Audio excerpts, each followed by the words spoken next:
TAB Radio. Sunday morning, we will do the talking on The Aftermath with Marty Young and David Short on Tab Radio Racing and Sports. They've been revved up to get. River of Stars and Arapaho have moved up. Athabascan chimes in. Right down the outside is Cleveland with a good run, mostly cloudy, but Arapaho dashes clear. It's Arapaho 2-3 lengths in front in the Sydney Cup. Oh, Arapaho. Well, second crack at the Sydney Cup, and today's the day. Arapaho, a big winner. Waltham at big odds got up to run second. River of Stars third, then mostly cloudy. Well, there it is, the Sydney Cup yesterday, taken out by Arapaho for Bjorn Baker and Rachel King. Rachel joins us this morning. A very good morning and congratulations. Good morning, guys. Thank you. How's the head this morning, Rachel? Celebrations last night? Oh, as you can imagine, with the Baker team, there's always some good celebrations, and we make the most of these big days, definitely. So, yes, just sort of suitably hungover, probably. Yes. Not too bad, you know. I love that, suitably hungover, beautiful. What about over the concluding stages? You sort of had a 200-metre gallop, if you like, to take it all in. It must have been a wonderful feeling. It was.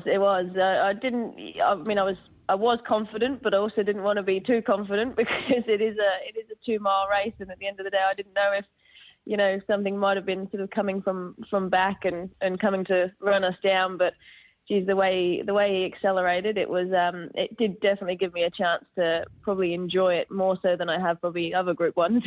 Rachel, just on that, I heard your interview post-race, and you mentioned about how popular this horse is within the stable and what a really special win it was for Bjorn. We know every win seems to be special for Bjorn. He's having a lot of success in recent times, so we're used to seeing the celebrations, but this was a special win. Tell us a little bit about this horse and what it's meant to the stable. Yeah, look, he is, and I think everyone always says it the same. He's a very special horse to us all. He's got some incredible owners in him that are, long-standing clients of Bjorn's, and I think it's been sort of well documented. It was only last year when we lost one of his owners as well in Griffo, and he was a huge supporter of the stable and always had horses there, and which his family actually found out after he passed away how many he had there because they had to take over all the ownership of them. But no, this was his main horse, and like I said, all of the owners that are in him are just amazing people. And like Bjorn said yesterday, I think he said, they're not friends that are in him, they're his family, and that's sort of the feeling that this horse gives you. He turns up, and we've taken him to a few of these big days, and he just keeps delivering for us. And also, credit to Bjorn and his vet team as well for getting him back. He got pretty sick, this horse. We kept getting temperatures, not long ago, and it took a long time to get him back on track after winning the Tancred. And, just to come back and win another Group 1 is an incredible effort from everyone. I know Shorty and I loved that win in the Sandown Classic when you gave him a peach last year in November. We were both on him, watched it in here together, didn't we, Shorty? It was Correct. Just an amazing ride. And it was sort of similar there yesterday. You always had him in the right spot. And I was very interested to hear Bjorn talk about, he said we gave this horse a bit of the Murray Baker treatment on the Thursday, and it sounds like he must have given him a rousing sort of a track gallop. It's something the old trainers like to do with their 2-milers, is really put some legs in, miles into their legs in that week leading in. Yeah, look, I sort of probably haven't even coming from Europe, I haven't quite experienced what the length of gallops he did this week with that horse, but it worked. And as Bjorn said, he's learnt from the best. Look, Murray was incredible trainer of stayers, and he had a couple of, just nothing sort of too fast, but just solid gallops and get those miles into his legs during this week, and it paid off. And it meant, I could give him a little squeeze out the gates and be where I wanted to be, but then also it meant that he came back and went to sleep. So, getting that first half of, or first probably 3/4 of the race right in a 2-mile race is just as important as getting the last bit right. Just to be able to get into that rhythm and find a spot. It was a wonderful ride and a wonderful victory, but it was the second leg of a double because earlier on in the day you got aboard this nice 2-year-old from the Nick Olive stable in Spicy Lou. Was a good start to your day? It was, yeah. But she looks like she's a beautiful filly coming forward, and credit to Nick. it probably looked like he was throwing her in the deep end a little bit, but she stepped up and delivered, and she's still doing a bit wrong. She was pretty green and not quite sure, what was sort of happening there. She actually hasn't led a race before, so it was a bit new for her yesterday, but she's definitely got some raw ability there. And, Nick's obviously a very good trainer, and I'm sure he'll be targeting the right races with her from here.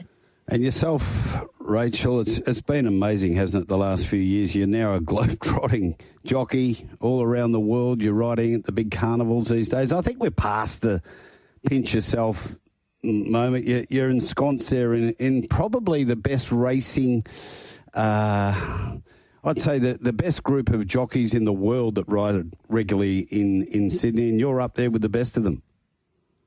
Yeah, it's competitive, that's for sure. Yeah. And I think, I've been, like you said, I've been very lucky to get to do, a lot of travelling the last sort of couple of years now. And I've appreciated those opportunities so much. But, coming back to this competitive jockey's room, every time I go away, it gets tough coming back, that's for sure. But, I just have to be very thankful to all of my connections and owners and trainers that, do keep continuing to support me. And even when I do disappear for a month here or there and travel a bit, getting to come back and, ride a horse like Arapaho makes all the travelling worthwhile and all the hard work worthwhile. Indeed. Speaking of the travel, Rachel, you have seen some different racing jurisdictions in recent times. I think I saw you up there in Dubai, around that neck of the woods for a little while, not too long ago.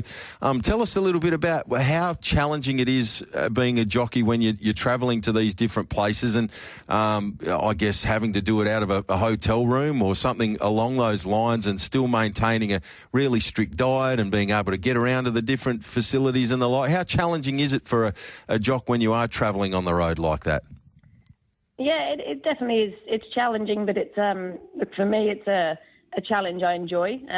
Going to these different places and exploring the different racetracks and different kind of horses and things like that. And I think I find it beneficial. I think it helps my riding. It helps me when I come back to Sydney, even because you just get that little bit more experience. And I guess it sort of opens your eyes a bit to different places, and I think it can only help, my career going forward. But look, I'm very lucky in the way that I'm a natural lightweight. I don't have to sort of worry too much about diet and things like that, which does make obviously travelling that little bit easier. But I've probably learned how to live out of a suitcase for a while and pack all my race gear up and, move to the next place. But it's definitely a challenge I really enjoy.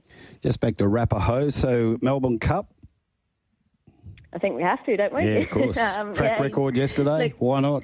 Exactly. Yeah, look, and carrying that weight and running a track record was an incredible performance. And, he has had a go at a Melbourne Cup and a Sydney Cup prior to yesterday, but he's a different horse now than what he was then. He's bigger and he's stronger, and I know it probably sounds funny because he's an older horse now, but he is a European. He's taken a little bit of time to mature, but the way we've seen him just improve and, like I said, strengthen up over the last couple of years, he's done an incredible job. And I think, he proved yesterday he can run 2 miles. So, we'll definitely have to aim up there again in November. Thanks for coming on. All the best, Rachel. Thanks for having me, guys. Thanks, Rach. Absolute star, Rachel King. We followed her very, very closely. Just up there with the best of them now. She is. Gets around, jet sets. Like you say, it's a small place now, the way that people can travel to these race meetings, and people like Tommy Marquand that's just been across here, but Andre Atzini, Karis Teaton, Huey Bowman's up and down a little bit. Christophe Lemaire was there yesterday. J-Max all over the place. It's, gee whiz, once you're at that top level, very lucrative.